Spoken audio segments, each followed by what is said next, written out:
We're going to talk about something that I'm really passionate about, which I think pulls together lots of the strands that Paulina mentions. My work as a product manager, my work as a journalist, and my work as a coach. And hopefully it'll become clear why I feel really passionate about this. And I'd like to start by taking us on a journey to a corridor, something like this, not this actual one. It's 2013. We're in Salford in the northwest of England, and I'm pacing up and down this corridor because I'm waiting to go and speak to the BBC Sport board. There are two challenges. I've never met the board before. They have no idea who I am. The second challenge is I have to convince them that the right thing to do is to not launch any new features for the next 6 months.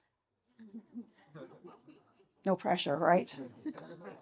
My favorite kind of meeting to go to. Now, the strategy was the right thing to do. This was at a time when mobile and tablet was growing. We had a desktop website, we had a really simple mobile website, but all the growth was in the middle. And our product wasn't keeping up with the pace. So we had to stop, we had to refactor, we had to rebuild the front end in a responsive way. It was the right thing to do. Now, I also asked to go and do this conversation. My boss could have gone and done it, but I said, no, I want the board to get to know me. I want them to see who's leading this work. And what really stood out for me was the importance of that part of the work, because the strategy was only half the story. The other half was convincing them that I was the right person to lead it and they were going to be successful. And that's really stuck with me. I can think of lots of occasions since where I didn't put that work in. I didn't put in that time and effort. That one went really well. There were actual high fives when we left the room. It had gone so well. But as I said, there's times where I haven't thought about this. I haven't put the work in and it has not gone so well. And this concept of thinking about who we are when we show up to present our amazing strategies is so important. And I was talking to a colleague at Google just down the road yesterday, and he said, have you heard of the pi equation? I was like, yeah, the one with the numbers. And he's like, no, there's another one. He used to work at Procter & Gamble, and he said there's an executive there who had this equation that success equals performance and image and exposure. Pi. Kind of cool, right? I wish I had a slide. I will do one later. So we're going to talk about the I today. We're going to talk about the image part of it. I'm actually doing a bar camp tomorrow, helpfully on the E bit, on the exposure. So come and join for more pie tomorrow. But we're going to talk about executive presence today. All those pieces that are important to think about in helping convince people that you're the person that should do it. As I said, it's a measure of image. There's quite a lot written about executive presence. And my favorite book is a book by Sylvia Ann Hewlett, Executive Presence. It's called 2.0 because she wrote the first version in 2012 and she published a new version a couple of years ago where she revisited some of the people she'd met. She did a survey that I'll talk a bit about later. And there's been some subtle shifts in leadership, which actually I really quite like, and we'll talk about them a bit. I also really like her explanation of what executive presence is. It's quite wordy, but I think it's kind of cool. So she says executive presence is a heady combination of confidence, poise, and authenticity that convinces the rest of us we're in the presence of someone who is the real deal. It's an amalgam of qualities that telegraphs that you are in charge or you deserve to be. So I'm hoping that everyone in the room is either in charge or wants to be in charge and wants the world to know that you're the real deal. So my goal for the next 24 minutes is to break that down, using Sylvia's work to share hopefully some tips to think about and hopefully leave you with an experiment or two that you can run to increase your executive presence in that pie formula. So Sylvia leads an institute that runs quite frequent research, and she ran a survey with hundreds of executives. Now, Sylvia comes from Wales in the UK, but has spent most of her working time in the US. So I'll say that the results of this are quite US-centric. I think they're mainly broadly applicable. But she breaks down executive into 3 buckets of traits. The first one is gravitas, which is what you do. Second one is communication, what you say. And appearance is how you look. So I'm going to go through each of these, look at the top traits, and then tell a few stories about them. The numbers are kind of the bucket and size of the importance of these through her research. Let's look at gravitas. So there was a really long list of traits that she researched and asked executives about, and these were the top 6. So read 1 as the most important, 6 is a bit less important, but there was a long list below. But these are the top ones. So confidence and composure is the most important one. This is specifically when things go wrong. Things do go wrong when you're a leader. You cannot stop it. And it's how you handle it, how you show up, your ability to remain calm, to do the right thing when things get tough. Decisiveness. Now, this isn't necessarily about the decision you make. It's the fact that you made a decision and your ability to kind of communicate with confidence what that decision is. Inclusiveness. Now, this is a shift in the research between the kind of one you did in 2012, the one you did in 2023, as a reflection that, we know there's lots of evidence that inclusive teams have better business outcomes. It is the right thing to do for so many reasons. Having a vision is super important. Roman talked about this earlier. When things are difficult, when times are choppy and uncertain, we need leaders who give us confidence and passion and energy to keep going. Integrity and courage, super important as well. Doing the right thing, standing truth to power, being consistent, showing up, being a good person. Number 6 is respect. I really like this one, and we have a really nice way of talking about this at Google. We talk about respecting the user, we respect the opportunity, and we respect each other. So they're the top 6 traits of gravitas. You're like, yeah, they all make sense. That makes sense. The problem is you need them when you're the least likely to remember them. You need them at times of high stress. You need them in those product reviews. You need them in job interviews. You need them in difficult one-on-ones. It's really hard to remember this stuff when you're under pressure and you're nervous. So in kind of the concept of decoding, for me, what I think is most important to be able to decode, to display gravitas in these traits, is decoding yourself. It's really hard to optimize a system that you don't understand. So building self-awareness of yourself, of your stress behaviors, of how you react under pressure, is the first thing to really understand to make sure you can display these skills consistently and show up well. An example of where I've seen this in my past, and as Paulina mentioned, I used to be a journalist. In my first job, I was a researcher in the BBC World Affairs unit with the war correspondents. And before you got to go to anywhere particularly dangerous, you had to do some hostile environment training. I don't know if this is the actual company, but this is a company who offers this training today. And on these training courses, which were typically 4 or 5 days, you would go to a lovely country house somewhere in England. You would do some classroom work on negotiation techniques, first aid, but you'd also be subjected to a fairly violent experience, a really, quite scary hostage situation, and experience some simulated battlefield injuries. And I think that combination is really important. Being taught something in a classroom, great, but actually understanding how you apply that, how your body behaves, how your mind behaves in actual stressful situations is really important to make sure you can actually access that information. I thought this was a really good example. I'd like to give us a chance to get to know ourselves a little bit better as well with a short exercise. There's no violence, there's no battlefield injuries, you'll be glad to know. But I think it's an exercise we can do that maybe kind of replicates some of the stress we might feel in our job. So in a minute, I'm going to ask you to stand up. I'm then going to ask you to find a partner.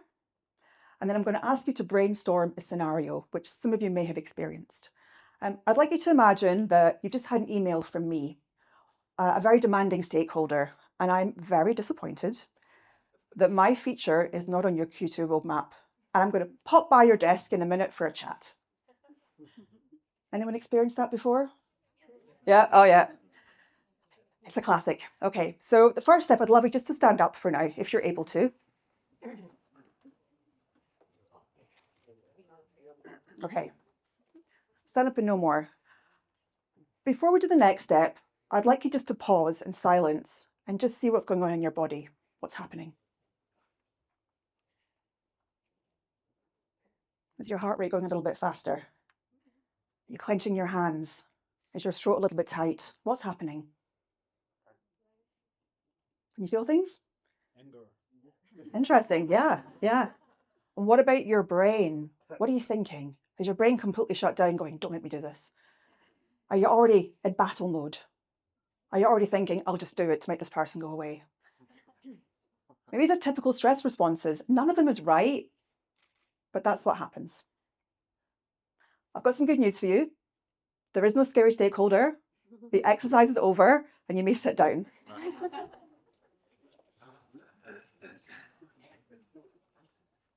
So hopefully you noticed something there. And the next piece of good news is your body just gave you an amazing data dump of the kinds of stress that you can feel, those early warning signals. I suspect they also happen in high stakes meetings as well. So think of all that work you've got to do. So the more you can recognize these things, the more you can address them ahead of meetings, the more you can address them in the moment. And later on, I'll give you some tips on things you can try to manage some of that overwhelm that can happen. Next up, let's look at communication. So communication is about what you're saying, but it is so much more, right? It's so much more. First up, we've got speaking and writing skills. This is being able to be clear, to be concise, to be compelling. Being able to command a room, holding people's attention, bringing the right energy into a conversation. Listening and learning, again, this is the one that came up in that kind of period between 2012 and 2014 when it was redone, really showing that you're actively listening, taking on board what others are saying. Your ability to read an audience, to kind of augment your message, how you speak, the energy you bring, making sure all voices are heard is a key component.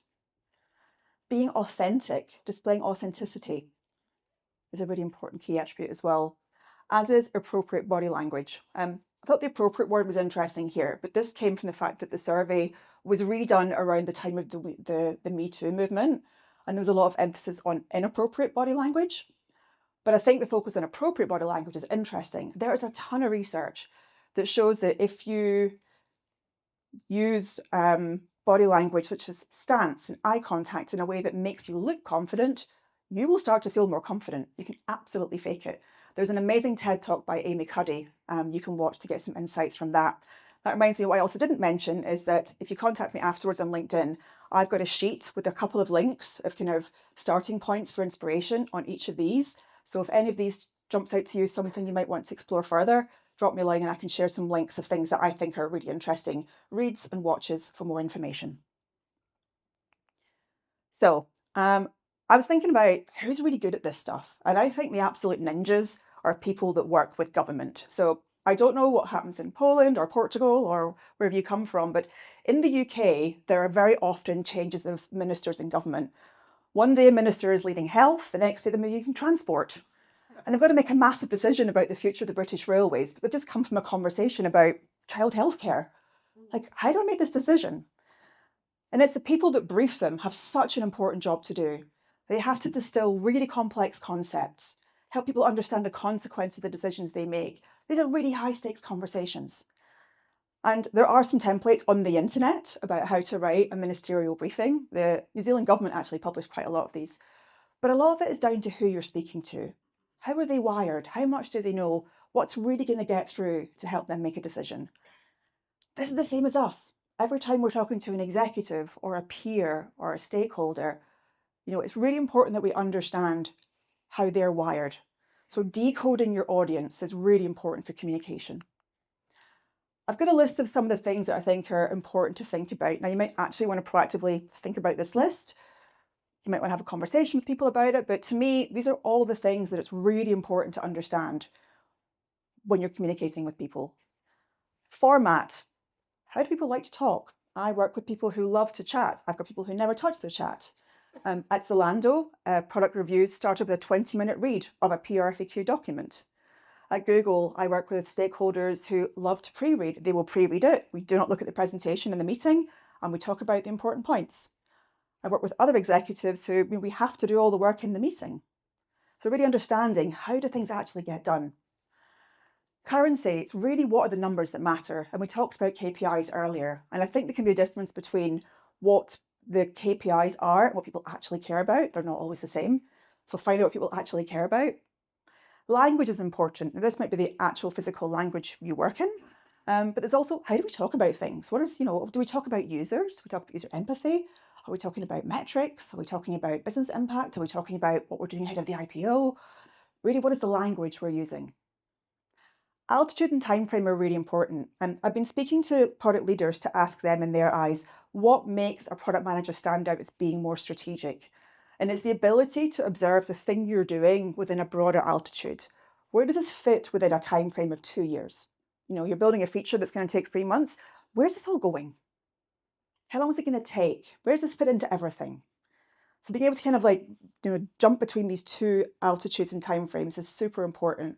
because that's what they care about. You're down here, but you're one of a number of things that your execs are thinking about. Put it into context for them. It's also quite common for an organisation to have fixed mental models. So especially if you're joining a team that's quite well established, see if you can understand what the mental models are. I think this is really common, especially in organisations that have got an eye on an IPO coming up soon. A lot of what they're doing, how they're talking, what they're preparing for is with an eye on this. So it's really important to understand, where are we in our cycle as a company, as a product? Because that stuff might not be said out loud, but it's absolutely influencing how people show up and how they make decisions. What's on fire? Really important. Now, it might not be anything in your room, but if someone's energy's there, thinking about this thing that's on fire, they're not with you. And if it's a really urgent fire, that might encourage you to either say less or come back later. It's completely okay. Motivations. Again, this is quite traditional stakeholder management. What do people want? What's in it for them? How do we find win-wins? Baggage. And I've talked about this in a few different ways before. I think it's really important to understand, if you're going to go into a room and ask for something, it's important to understand, has anybody gone in before and asked for the same thing and what happened? Or has anything happened that is similar in the past? So in my sports example I used, I was asking to make a big change to the product. In the previous year, there'd been a quite significant redesign, and that had not gone amazingly. So I knew that the stakeholders were going to be nervous about another big change. So I had to articulate how we were going to kind of do it quite gradually. We were going to use a beta version to get feedback. We were going to start with sports that didn't have a massive audience, where we could kind of get that feedback and evolve, so that by the time we got to football, so when everyone cared about, we were confident we were doing the right thing. So it's really understanding what the kind of reservations and hesitations can be. Last one is culture. This is massive. This can be so many things. This can be organizational culture. Who gets to speak first in a meeting? Who gets to ask the first question?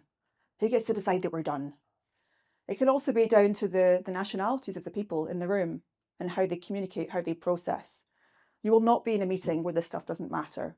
So the more you understand it, the more you're able to kind of separate the fact from what is influenced by culture, the easier it will be to kind of stay on track with the goals you're trying to achieve. So ultimately, that's a list of things you can do, but you can only do them by spending time with people. And it's a constant dance of like, where are we? How are we getting on?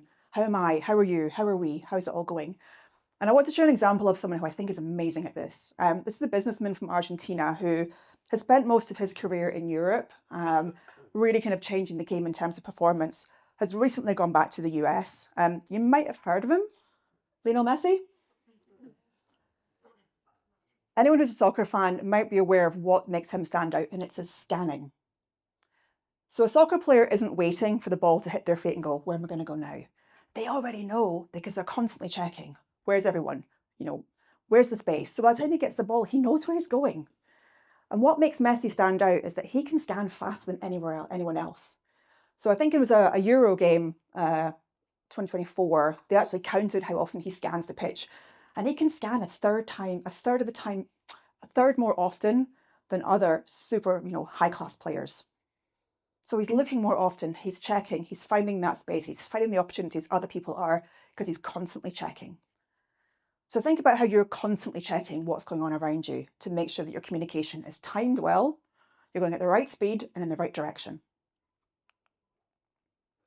Let's look at appearance. I'm not going to dwell too much on this one. You don't have to wear the most expensive stuff. It's not about that. It's about turning up in a way that helps people understand that you've got it. So polish and grooming and authenticity. These things are all really important. One thing we all have in common is what's happening in the background on our Zoom calls. You might remember this guy who was talking about North Korea and then was amusingly interrupted by his children and his wife. We all remember this. I've got a lot of time for cats and dogs and children in my meetings. I love seeing the family. But there's also research that one of the things people will judge you on is what's happening in the background. And the safest bets are bookcases and plants, in case you're wondering. So, we decoded a few things. For gravitas, we're decoding you and how you work. Communication, we're decoding your audience. I think for appearance, it's culture. Again, we talk about culture quite a lot. I work at Google. It's a very casual place. I live in Berlin. We wear black. I come from Scotland. Men wear skirts to go and watch soccer. You know, it's finding out what works for you. I've got friends that work in companies in America where casual means you maybe wear jeans on a Friday.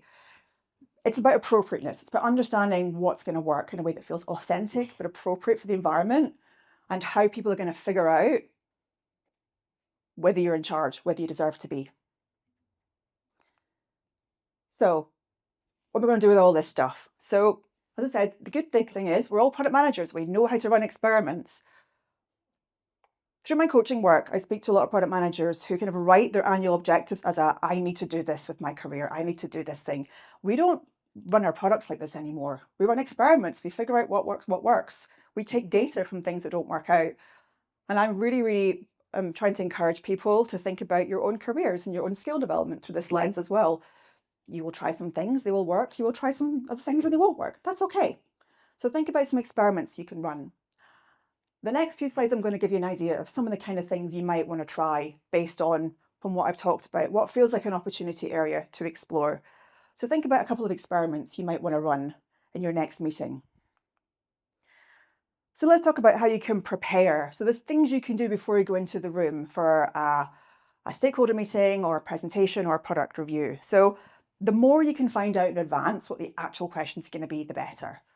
So if you're invited to present something, be like, but why are you presenting it? Who's going to be there? What do they care about? What are the actual questions I need to answer? And make sure you cover those. Get challenged before you go in. I'm seeing an increasing amount of content on YouTube about how to create stakeholder personas. Stick your presentation into Gemini and say, right, you're my marketing stakeholder. Rip me to shreds. See how it goes. You know, that can kind of make you stronger as well. The next one is the most underrated thing. You know, if you want to basically give a presentation or a talk, rehearse out loud. Say it out loud. The people who look like speaking is really effortless have actually made the most effort. It takes work. If you're not comfortable about winging it, practice. Write down your first sentence. Write down the first 2 sentences. Feel confident about what's going to come out. Energy management is really important as well. I think I definitely try to avoid going into a really important big meeting direct from something else. I'm mentally not there. I'm fried. My slides are all over the place. I've got the wrong tab open. And, you know, and because I work a lot with people in the US, my big meetings can quite often be at 6 p.m. at night. That is not my best hour. So I block out at least 5 minutes, sometimes 30 minutes, just to kind of regroup, reground, get a snack, and then do some breathing or some grounding techniques just for a minute, just to kind of feel like I'm in the room. If you think this is something that can work for you, find a 1-minute video on YouTube or on the Headspace app. For grounding, just feel your feet on the floor. Look at things around you, just kind of re-anchor yourself to the room to bring your head and your body into the space. It makes a massive difference in terms of being able to access all those skills you want to demonstrate in the room. Sadly, also watch the caffeine.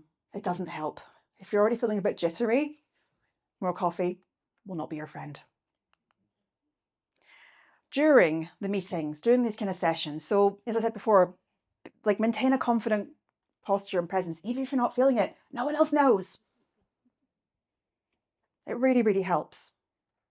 For communication, I mentioned be concise. If people want more, they will ask for more.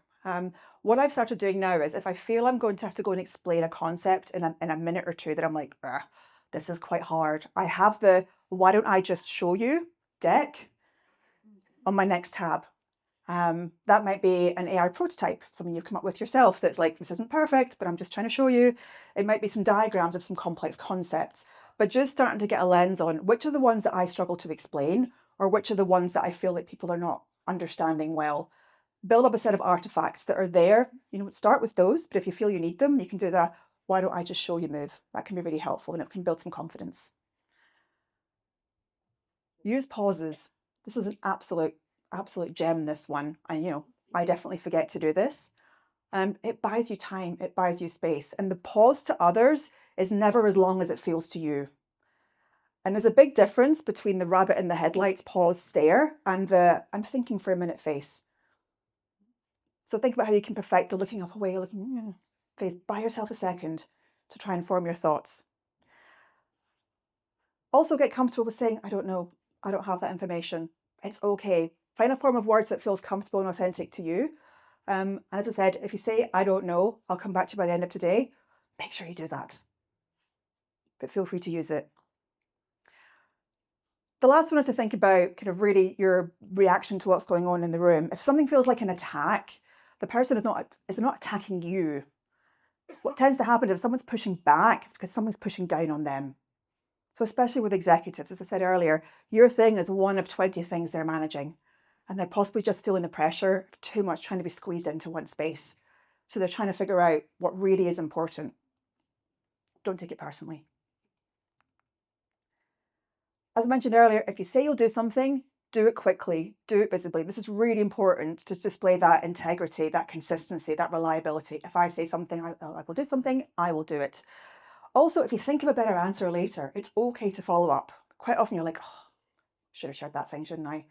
Follow up and say, here's some more stuff since we met. If it makes sense to do it quickly. It's okay. It shows you're thoughtful and really considerate. I think meetings with execs can also be a great way to identify new threads to start. And in a world where, lots of us don't spend a lot of time with our execs, they're running around, they're in different buildings in different countries. If someone mentions at the start, they're really into the Eurovision Song Contest, like invite them into a chat group at the Eurovision Song Contest, or, something about work. If you kind of display an interest in a technology that you've been researching, use that as a thread to connect and start a conversation. Think about the ways you these settings can help you learn more about the execs and the people around you. I always think it's important to get honest feedback. We use data in our products. We can also use data about ourselves. We have blind spots to how we perform that only others can help us fill in. So, if you're presenting to an exec or a peer group, find someone you trust and say, how did that go? Or upfront and say, I want to build my ability to pause and give more precise answers. Tell me how I did on that one. Run these experiments to find the next ones and see how it goes. And I mentioned finding partners for feedback there. I think, really the way to stay motivated is to find an accountability partner. I don't know if anybody's trying to kind of maintain a discipline at the gym, but having a friend who's going to be there makes a big difference. So finding people to work with can be really powerful here. So, figure out your strengths, figure out what's really kind of motivating you. It's much easier to build on strengths. You're going to find them more motivating. They're what makes you unique as well. Make executive presence part of your development plan. I think quite often our annual plans are very much about what I will deliver. But call out the self-development work you want to do. And it can also help your leads and your managers stay accountable in finding out how they can support you. Form an accountability partnership with a peer, or maybe your organisation has kind of peer circles. Work with a mentor, work with a coach, or join a group coaching circle. These can all be ways to get new inspiration, new advice, feedback, and just stay motivated when the day-to-day work feels like it's taking over. But as we said, you need to look at the whole pie to be successful, not just the pea bit. So that was everything I wanted to share on the code. I've shared some different traits you can think about. I've shared some experiments. As I said, follow up if any of these are interesting. I've got a little more depth on appearance as well, but I wanted to focus kind of quite high level on that today. But yeah, that's kind of everything I wanted to share about areas to think about in terms of growing your presence. But the fact that you're here says so much, right? You're all here because you care about your own growth, about your own development. And, I'm pretty sure after these 2 days, you'll take away lots that will help convince people that you too are definitely the real deal. Thanks very much.